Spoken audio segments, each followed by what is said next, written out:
السلام علیکم ورحمۃ اللہ وبرکاتہ. نن 25 رمضان 1442 هجری دا 8 مئی 2021 د مازدیګر ټیم دی. دا زمونږ کلی پنجګرام سوات سین غاړې ته ملګرو سره راووتو. ما چې د مینیوالو سره یو حدیث مبارک شیر کړم.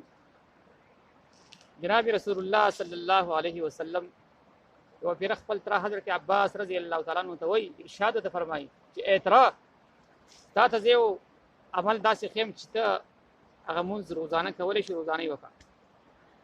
د روزانه د طاقت قوت نه وي هفته کې وکړه. هفته کې د هم طاقت قوت نه وي میاشت کې ادا کړه.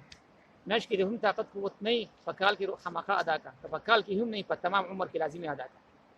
هغې مونځ ته ویلی شي نماز صلات تسبیح. د هغې طریقه تاسو ته زه شیر کوم.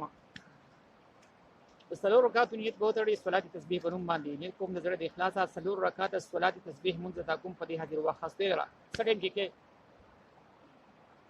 اولنی رکعت کې چې کله ثنا ویل شي سبحان الله والحمد لله ولا اله الا الله والله اکبر سورې فاتحه به نه شروع کړئ. د سورې فاتحې د شروع کېدو نه مخکې به 15 پیرې سبحان الله والحمد لله ولا اله الا الله والله اکبر دا به ووایئ. کله چې سورې فاتحه دی ووي بیا د سره سورت ملا کو د سورت ما د رکوع ډایرکټ نه ځي بلکې د رکوع نه مخکې به لس پیرې سبحان الله والحمد لله ولا اله الا الله والله اکبر دا جمله ووایئ.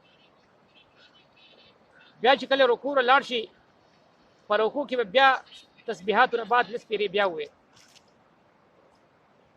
35 سمع الله لمن حمده ربنا لك الحمد بعد بیا لس پیرې ووایئ.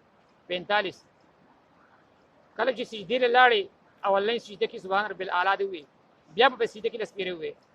55 بیا چې د یوې سجدې نه راپاسېږي دویمې سجدې به ډایرکټ نه ځي لس پیرې به بیا ووایئ.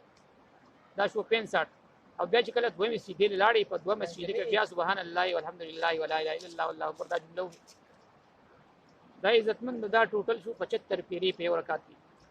څلور رکعت دي دا تقریبا 300 پیرې په دې کې راځي.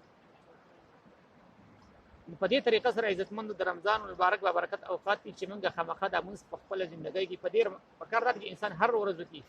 هر ورځ نشي کولای په جمعه کې وکړي هفته کې وکړي میاشت کې وکړي. په رمضان مبارک کې خامخا چې کوم دې موږ ټول دا وکړو ځان دپاره تمام امت مسلمه دپاره دعا وکړو الله تعالی د کرونې دا وبا ختم کړي. بل اخره کې زه تمام مینوالو ته دا پیغام ورکوم چې زمونږ یوټیوب چینل دی TMC نیوز سوات TMC نیوز سوات هغه چینل هغه تاسو وګورئ. تاسو ته د اردو پښتو بیانات نعتونه تلاوتونه هغه به تاسو ډېر ښه ویډیوګانې تاسو ته هغه کې میلاو شي.